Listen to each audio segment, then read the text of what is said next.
Westminster Abbey, the final resting place of kings and queens, stretching all the way back to Edward the Confessor, and the site of memorials to some of the greatest Britons of all time. Among those honoured here are two battling opponents, the fiercest political rivals Britain has ever seen.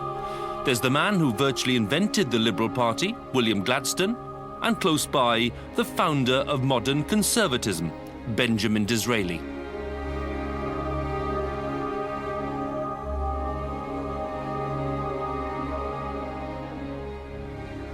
Gladstone and Disraeli, both of them outstanding prime ministers, both of them eminent chancellors of the Exchequer, and those facts alone are hugely impressive. But the story of these two men is much more than that.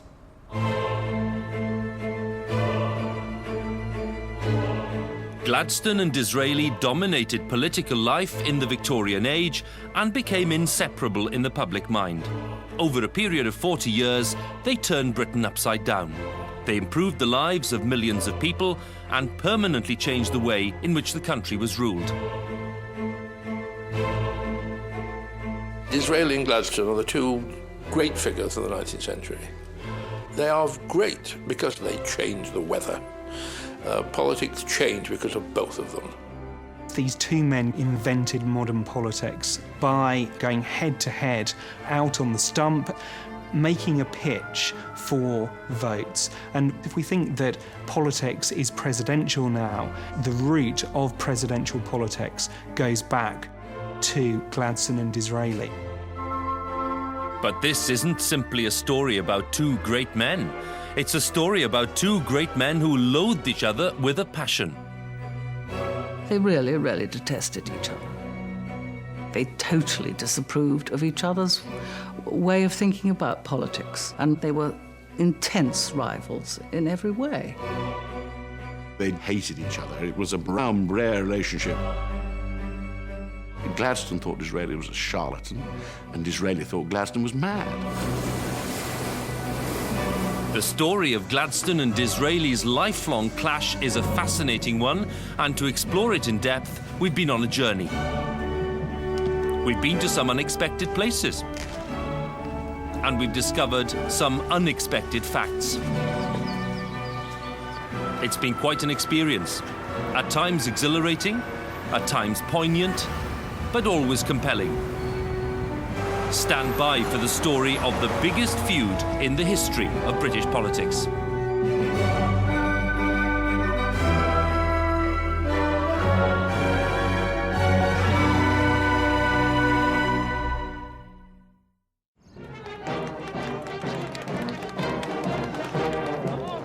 Gladstone and Disraeli ruled Britain when Britain ruled the world. That makes it sound like they had an easy ride. But the pomp and pageantry that exemplifies our imperial past shouldn't blind us to the many problems they had to grapple with.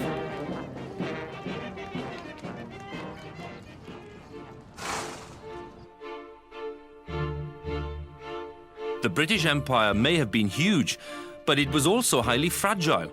Constant care and attention was needed to keep it from falling apart. And Britain itself was almost as bad. Beneath its cloak of global eminence, the country was a mess, bedeviled by poverty and disease and riddled with discontent. Spurred on by a potent mix of intense patriotism and bitter rivalry, Gladstone and Disraeli laboured long and hard to bring these problems under control. Good morning. Thank you very much. The degree of success they enjoyed is shown by the place of honour they occupy today at Downing Street. When you walk into number 11 Downing Street, the first face you see is that of William Gladstone. He dominates the hallway, and you sense all of the strength and resilience and energy for which he was famous. And then, just a few feet away, you spot the great rival, Benjamin Disraeli.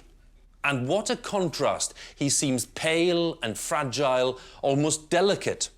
But don't be fooled, because he was every bit as tough and resilient and determined as his great opponent. And Disraeli's early life helps to explain the kind of man he became. Disraeli was born in 1804, 5 years earlier than Gladstone. But any advantage that might have given him was erased by the unfortunate consequences of his ethnic identity. He was proud of his Jewish antecedents, and he never forgot it. But in Victorian England, he actually was subjected to what nowadays would be regarded as a quite impermissible and unforgivable anti-Semitism. Not only was he Jewish, but his Jewishness was assaulted in a way nobody would dream of doing now, and were they to do so, would certainly be prosecuted. When he went on one of his early elections at the hustings, they stuck a piece of pork on a stick and pushed it under his nose and said, "Here's a piece of pork for the Jew." And he was so brave, he didn't turn a hair. Being born a Jew didn't merely expose Disraeli to lifelong racial prejudice. It also came close to robbing him of his political career. That it failed to do so is due to something that happened in 1817 when he was still at school. At the time, the future Prime Minister was living here at 6 Bloomsbury Square with his parents and 4 siblings. And there's still a plaque on the building, but there's no mention of Benjamin on it. It's a tribute to his father, Isaac, who was a well-known author. Well, in 1817, Isaac made a big decision which would totally transform Benjamin's prospects. He'd fallen out with the rabbis in the local synagogue. He decided enough was enough, and from now on, the Disraelis would be a Christian family.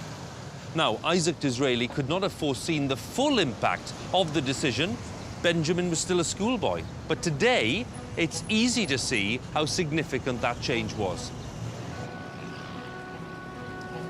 What made the decision so momentous from Disraeli's point of view was the existence of a law which prohibited practicing Jews from standing for Parliament. Becoming a Christian removed this obstacle from his path and opened up the possibility of a political career. But politics would have to wait. The young Disraeli was headstrong and rash and chose another route. He started off in finance, and he made some disastrous choices and saddled himself with a huge quantity of debt, which stayed with him into his 60s, until after he was Prime Minister. And before he became an MP, he was always looking over his shoulder in case he was what he used to call nabbed. Anxious to be rid of his debts, Disraeli decided in the 1820s to try his hand at becoming a popular novelist. It turned out to be his first sensible move. He'd go on writing books for the rest of his life. Many of them would become bestsellers, bringing him both fortune and fame. But success didn't come his way right from the start. His first book, Vivian Grey, brought him attention, plenty of it, but most of it of the wrong kind. He started off writing silver fork fiction, which was very kind of detailed about the London society, aristocratic society of the time, of which Disraeli knew absolutely nothing, but pretended that he was an insider. After this book, Vivian Grey, was published, he was held up to ridicule because he pretended to be this society young man that he wasn't. And it took him a long time to get over that.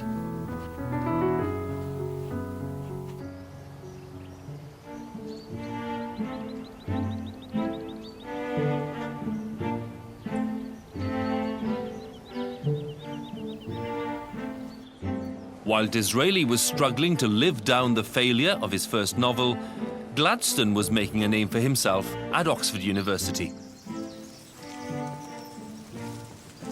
In 1828, at the age of 19, he enrolled as an undergraduate at one of Oxford's oldest and most magnificent colleges, Christ Church.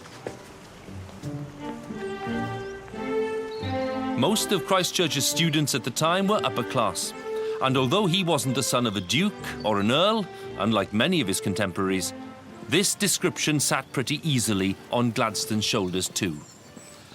Young William had benefited from the best education that England could offer. First, he went to Eton College, and then he came here to Christ Church, Oxford, all of it funded by his father's wealth.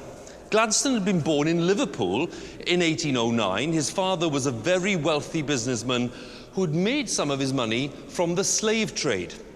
And William turned out to be a very confident, but a very, very serious young man. He was certainly, extremely convinced of religion and the Anglican Church and that kind of thing. At Eton, he didn't push his religion much towards the other boys, but in Oxford he did. And a lot of people there thought he was an intolerable prig. And he got beaten up in his rooms, famously on one occasion, by a lot of the bloods of Oxford for being outrageously priggish and pious and all the rest of it.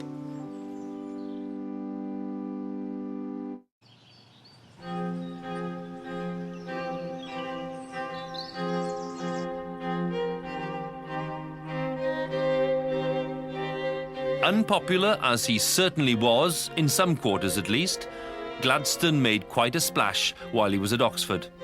And that's mainly due to the many eloquent speeches he made in the grand surroundings of the university's principal debating society, the Oxford Union.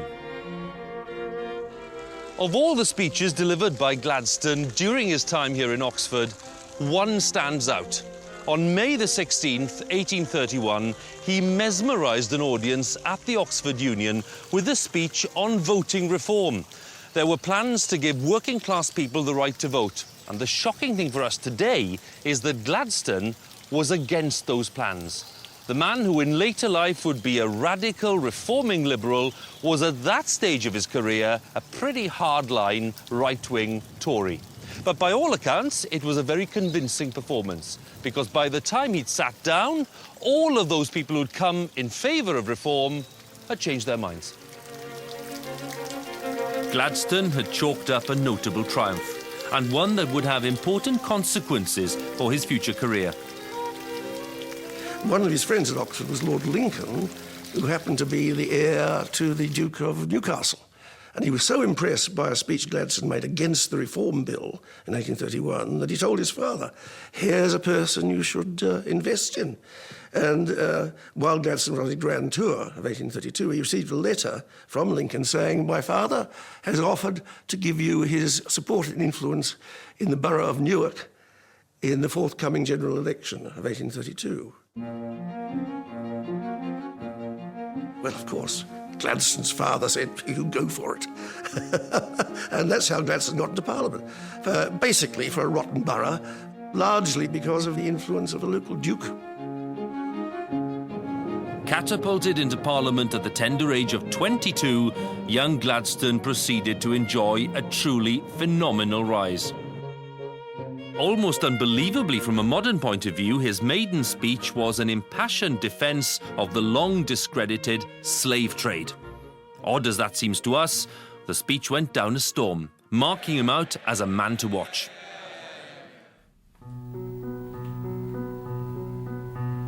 Disraeli, meanwhile, was lagging far behind. Yes, his career as a novelist had taken off by this time, and he'd also established himself as a witty and agreeable man about town, but he'd decided by now that his main focus ought to be on politics, and in that field, he was a dead loss. He was a larger-than-life, quite extraordinary figure with affected manners, long, beautiful curls, extraordinary dress, and a foppish extravagance of style, which jarred with the kind of people you need to win over to win a Tory seat in metropolitan London, which is what he was trying to do. He used to dress in the most sort of outlandish way. Bottle green velvet suits with white satin linings and rings, and he always had his hair, which he was absolutely obsessed by, in sort of dark ringlets. So it wasn't a very serious-looking figure. And I think generally the impression was that he wasn't trustworthy, and also, again,